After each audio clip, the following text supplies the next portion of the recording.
Yeah, I accidentally, because when I first saw that, I was like, oh, I teach high school students. I'm like, I don't think that's what they mean, right? And then I think there's like four other things you have to click if you say yes, it is. So I just, It's meant for like YouTube kids. yeah, exactly. So who don't spend a lot of time reviewing grade 11 college biology lessons about dihybrid crosses for some reason.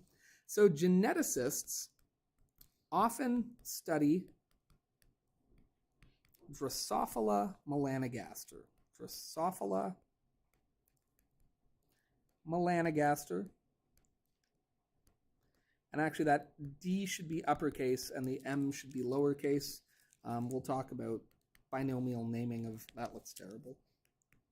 That looks better. Which is just the fruit, a common type of fruit fly, because they have a short lifespan. In fact, I'm going to say they have a rapid lifespan.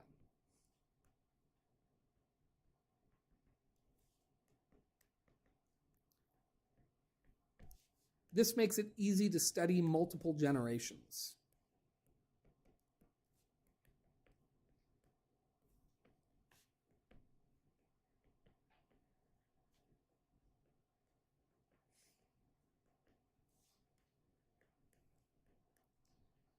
One of these years, I'm actually going to order some and really do some like reproductive studies. You can do it. You can order live fruit flies and like actually breed them and do genetic studies. And I've always been too much of a coward. I don't have a ton of experience working with like live specimens. I was telling my friend Greg is a physiologist, but he worked for a long time in labs with animals. And I always tell him I'm going to steal him away from the University of Ottawa one year and make him come teach my class and teach me how to do studies like that. Because I don't really know what I'm doing. He used to have to perform surgery on rats.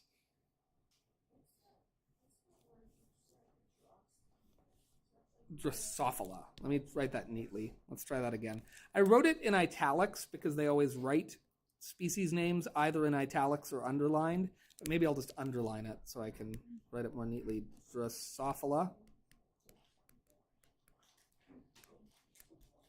melanogaster. Now, species names in science traditionally were written in what language? Latin. But for years now, we don't really make them in Latin. They're really mostly now a pseudo-Latin, which is to say you just kind of make things that sound vaguely Latinish. So like if Hayden discovered like a new type of beetle, he could call it like Hadensis. How do we want to do this last name? Actually, maybe he discovered it with Matthew. And so they put together and they would call it like Methensuous. Like this is the kind of stuff they do where they just take words and then just kind of adjust them so they sound as if they're Latin. Do you see that? They're all just kind of fake Latin. This is what we see a lot now. Okay, so if you actually look, and we'll come back to this, don't worry, but we could look up the dominant and recessive traits of Drosophila. And this has been well studied, so there's a lots to choose from. But we'll look at we'll look at a few examples.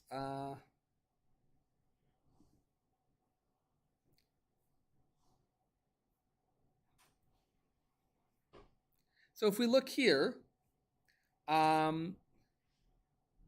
here's some things we can see.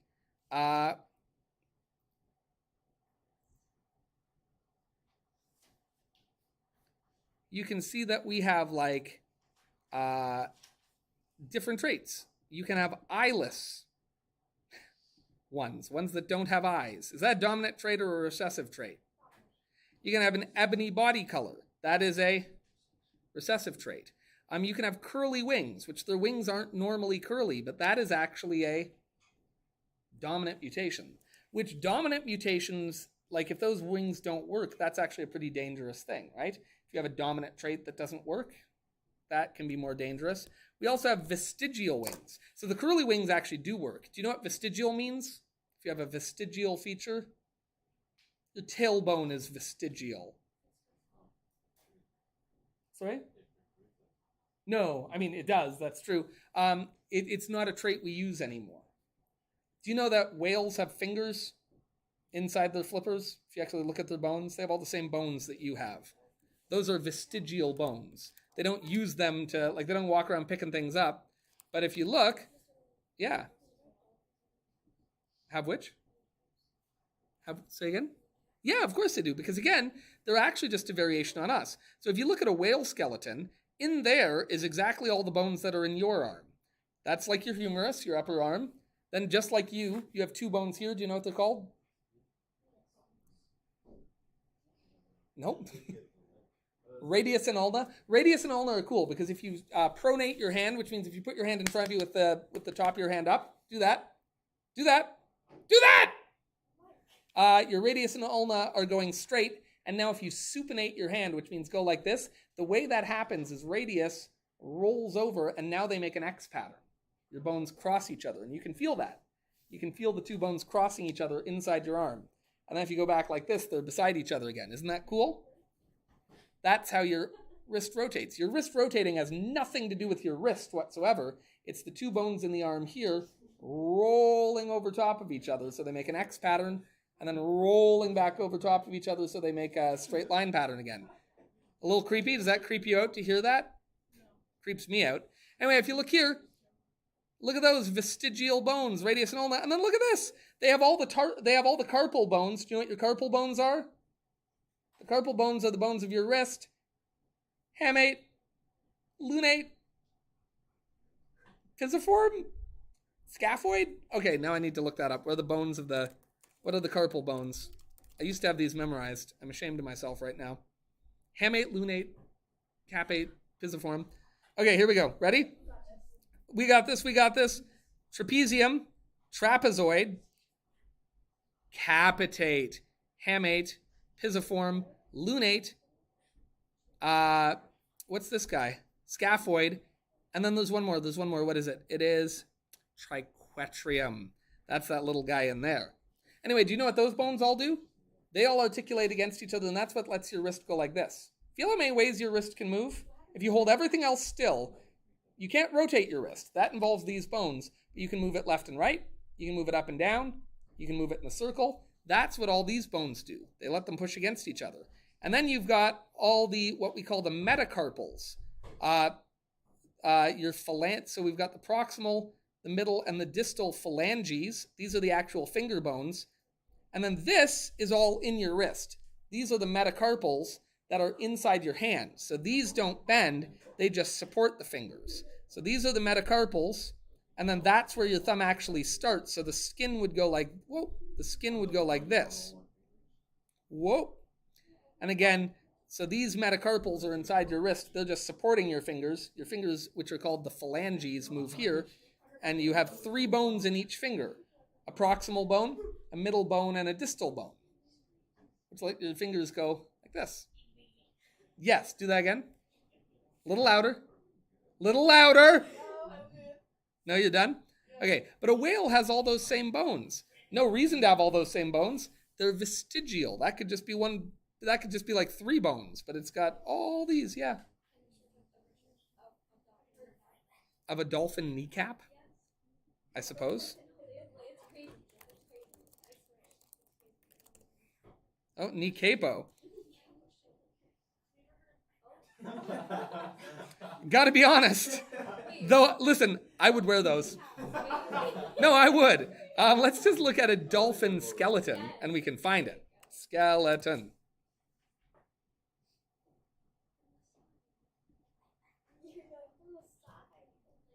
Yeah, so if you look, they have this little vestigial piece of bone in there where the legs at one point would have been. But then look, you know what they also have?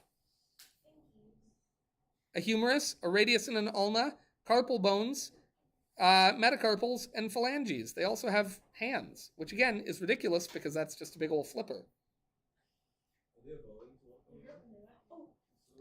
You know what? Let's see. Amazing. You know, this guy is way too comfortable. Anyway, okay. So, let's get back to it. let's pick a couple traits to work with. And let's talk about being eyeless. And we compare these to the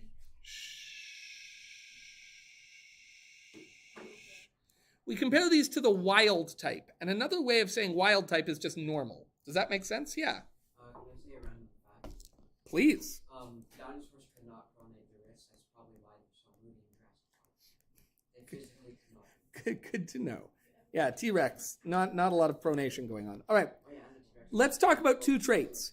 Drosophila can have normal, and another way of saying normal is what we say wild type. In other words, just what we would normally see in the wild, wings or curly wings.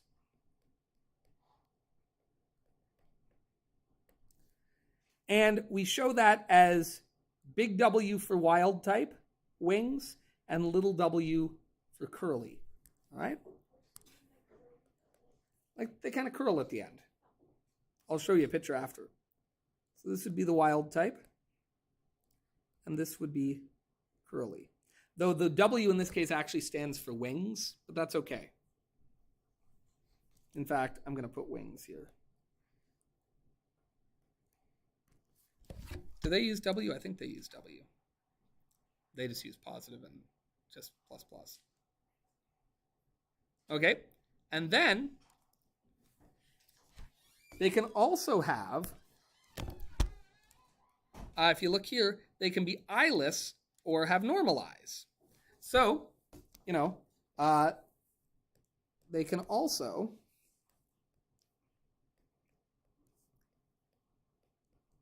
have normal. And again, what's another way of saying normal?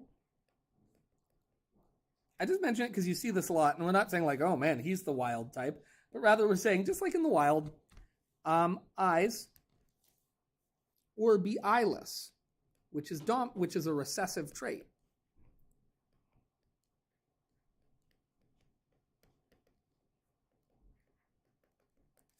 And that is either E for wild type or E for eyeless.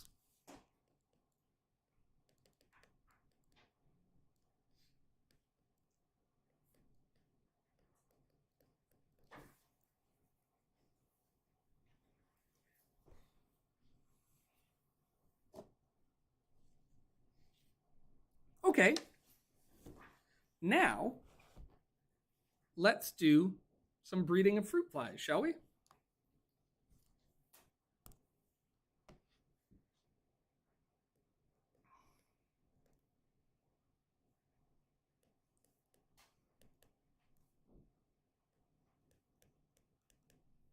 What are the genotypes and phenotypes of the F1 generation? Sorry, I'm going to stop the cursive.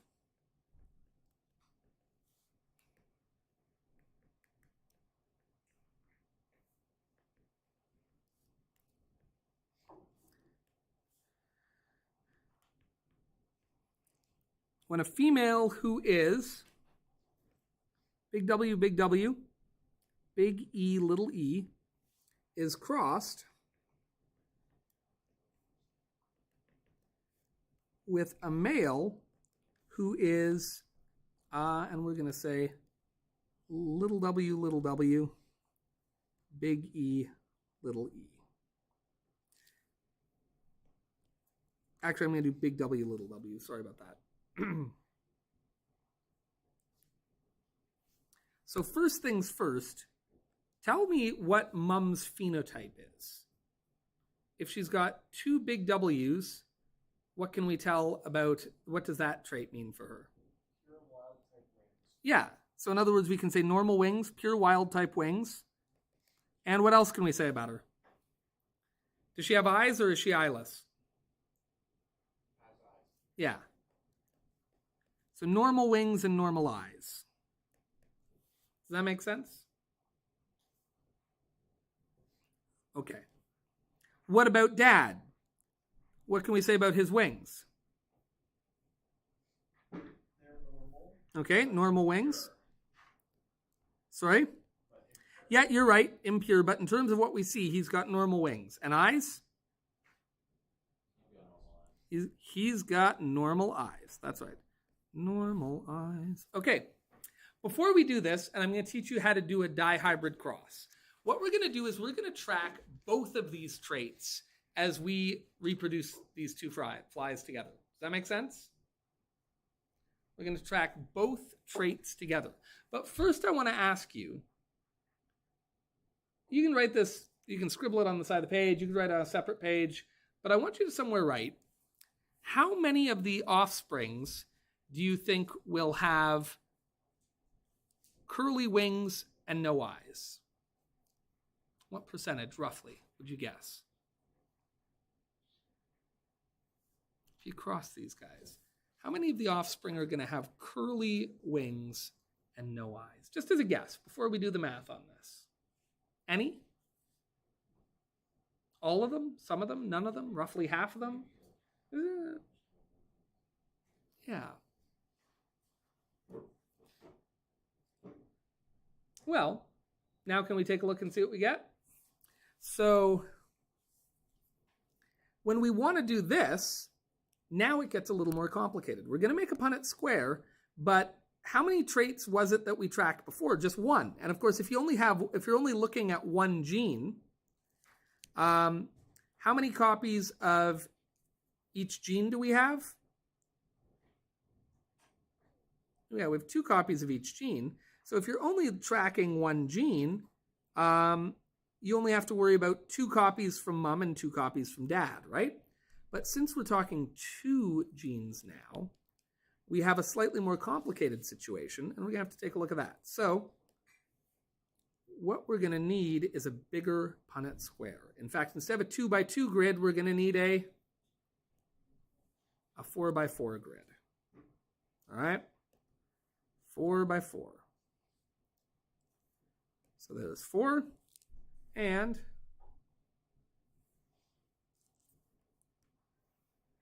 1,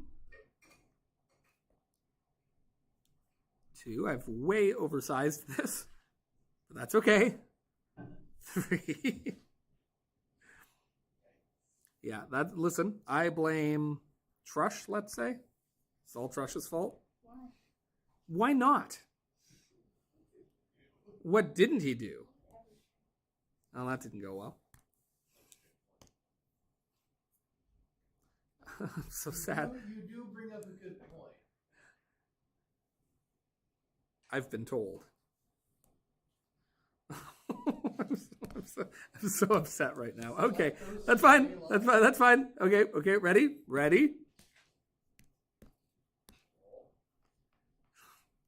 There we go. Okay, perfectly reasonably sized now. No, look at me. I just made it perfectly. And there's nothing weird looking about that whatsoever. It's not at all odd that the blue lines of the page and that it's slightly off-colored. That's fine. Okay, there we go. Okay, believe me too. Okay, we said they took away the perfect white. I have no idea why. So now the best you can do is that. I'm doing my best, okay? Okay, so we said mom had a big W and a big W and a big E and a little e, right? So when mom produces eggs, what combinations can she get? Well, if you think about it, first things first, we could get these 2 paired together, right? What would that leave me with?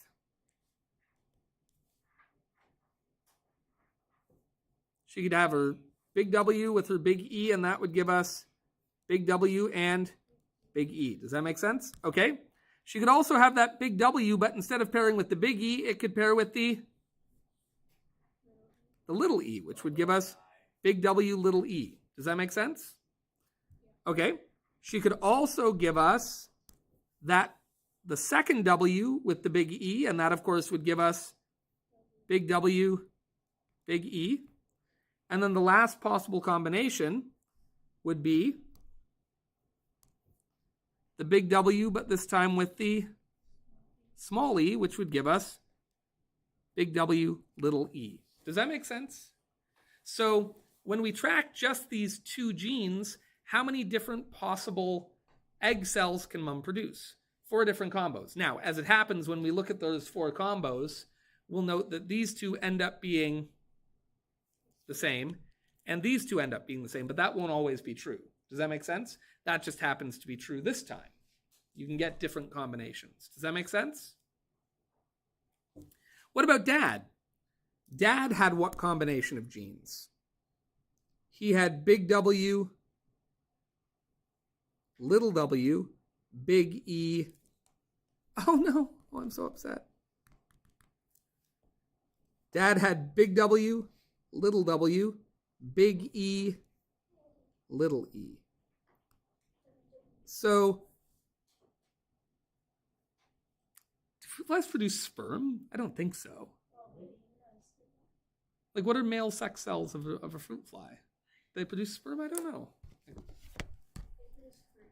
Like, how do they fertilize? How do male fruit flies? You gotta be careful Googling things like this. Fertilize female eggs. Yeah, okay, sperm.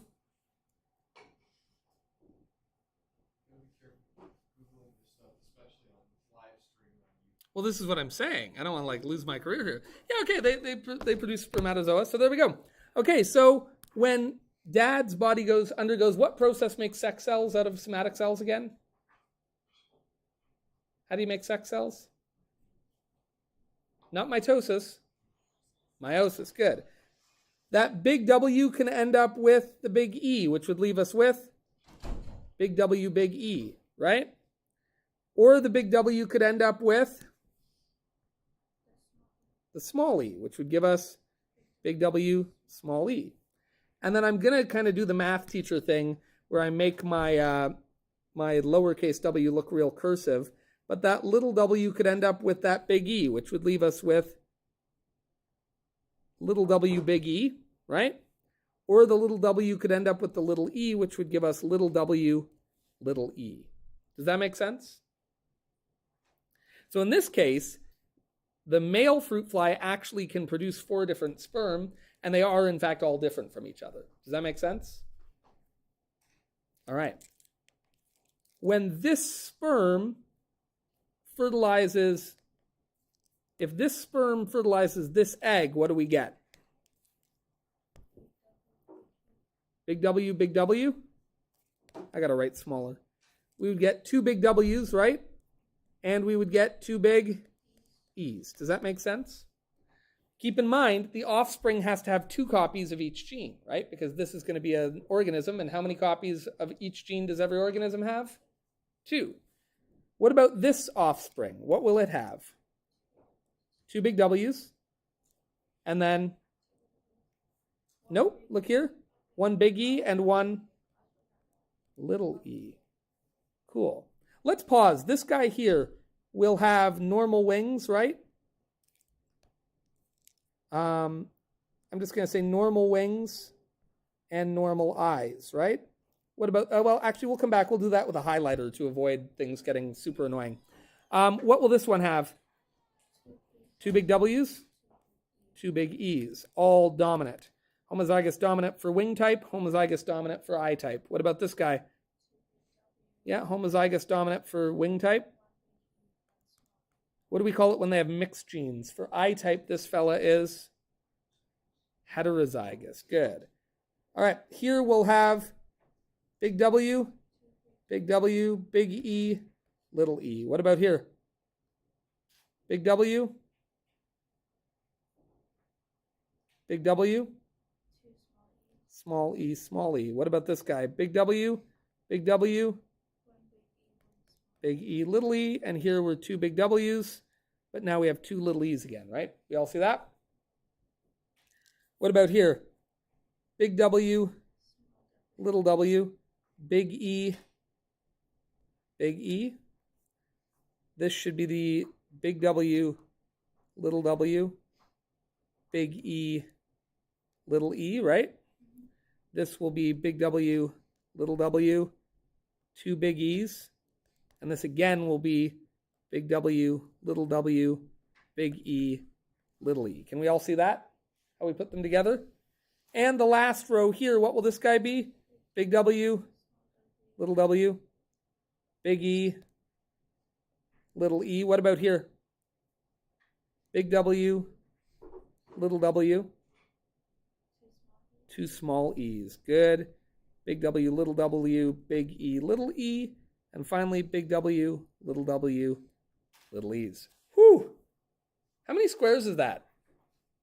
16. If you want to talk about two traits that are both controlled by one gene, you end up with a 16 square Punnett square. How many would it take if I wanted to talk about 3?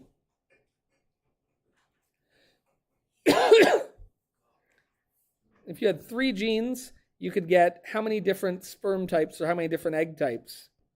9. Good. And so you'd have 9 by 9, and 9 by 9 is 81. If you want to track 3 genes, you'd have 81 squares to work with. Are we going to do that? Yeah, I put a bonus question on the test. If you feel like subjecting yourself to that misery, you can have at it. Would I do it? Yeah, I love crap like that, but I totally get why you wouldn't. Totally up to you. But I do. I love things like that. Okay, so now let's talk genotypes. Okay, let's talk genotypes. And I'm just going to sort here. How many of them are big W? How many of them have big everything?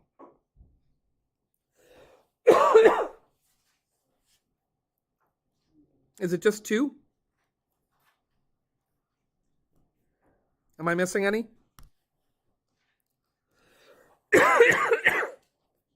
That's 2 out of how many? 2 out of... Did I miss any? Are there any other that big everything? I don't think so. No. Okay, so that's 2 out of how many? 16. Is that 12.5%? Can someone do that? Someone do 2 divided by 16 times 100? 12.5? Anyone? I'm going to assume I'm right. Tell me if I'm wrong. 12.5%? You do 2 divided by 16.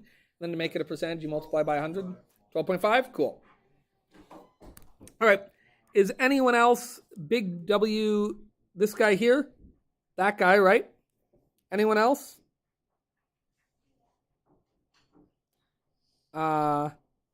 Yep, this guy, right? And this guy, and that's it, right? So how many is that? 4. Okay, so big W, big E, little e gets 4 out of 16.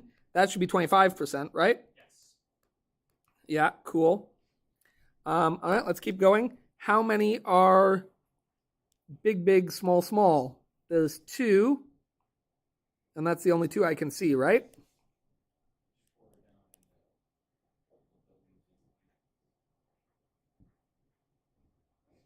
Yeah, but they're not both big, right? Yeah, so that's how many of those we get, which is what? 2 out of 16? Big, small is 2 out of 16, which is 12.5%. Hey, we're halfway there. And that adds up to 50%. That's good. Oh, I need another color. Let's go yellow. How many big, small, big? Big, small, big? That's it, right? So how many is that? Big, small, big is 2 out of 16. And that percentage is again? 12.5. All right. Got to keep the colors coming. Ooh, orange. That's pretty. Big, small. How many of those do we have? There's 4. 4. Very good. So big, small is 4 out of 16, which is what percentage again? 25%. And finally, we get, what color haven't I used yet? I haven't used a blue. That's nice. Big, small.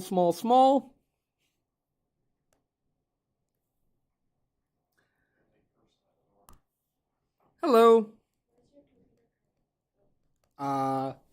You can just leave it with me. That's fine. I'll put it back on. Thank you. Are you erasing it now? Yes. And how many of these? 2 of 16. And what percentage is that? 12.5. And God bless us if we've done it right. What will this all add up to? 100. And that's 25, and these two make 25, and those two make 25, and that's 25, and that's 4 quarters. And 4 quarters, my friend, makes $1. I know that. So that's 100%. There we go. Okay. Whew. Those are the genotypes. Of course, what else do we have to know about? Phenotypes. Okay. Well, you could be, we could be, if we talk wings and we talk eyes, you could be normal and normal. What else could you be? You could be normal and wingless, right? You could be curly and normal, or you could be curly and wingless. Does that make sense? Those are the possibilities.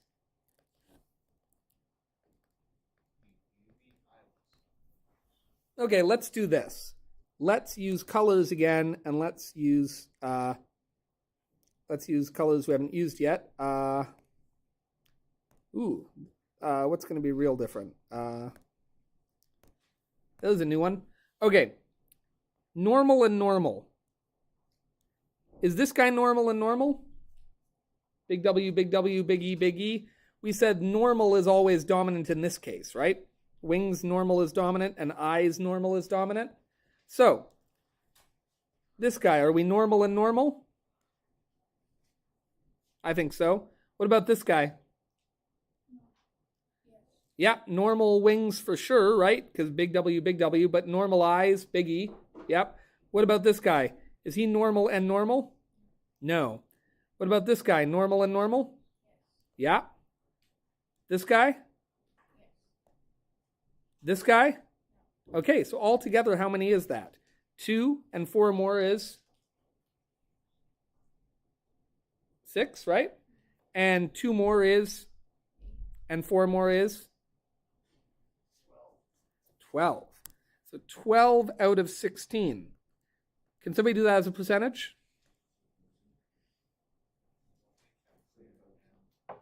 Oh, sorry. I was not thinking. Yeah, do 12 divided by 16, then multiply by 100? 75. Excellent. Okay. What about normal and wingless? Let's get another color here. Let's do, yeah, that's a different purple. Okay, normal and no wings. This guy here? No, his wings are, or this shouldn't, what am I doing? We aren't wingless. Why did I say wingless? I'm sorry about that. What should this have said? Not wingless. Eyeless. We didn't look at there's no, not that I'm aware of, there is no wingless. I'm sorry. Normal and eyeless. Do we have any of those? This guy is, his wings are normal, but his eyes are gone. They're out of there. Normal wings, no eyes. What about this guy? His wings are normal, but his eyes are gonzo. And so, how many is that? How many here? And how many here? For a total of 4. Oh, why am I putting that there? 4 of 16, which is a percentage we've already done, is 25. And obviously, what are all these? 0 out of 16. And this one? 0 out of 16, which is also 0%. Whew. Hey, is that a bit of work? What do you mean not? Oh, really? Yeah, that took us, what, 30 minutes? Now, mind you, that includes a lot of me, like, getting distracted by, like, do Drosophila have sperm and, like, talking about phallic symbols on, interview. I'm really glad I'm recording this right now. But anyway, the point being, it's a bit of work, right? Do you see how I approach it with color coding?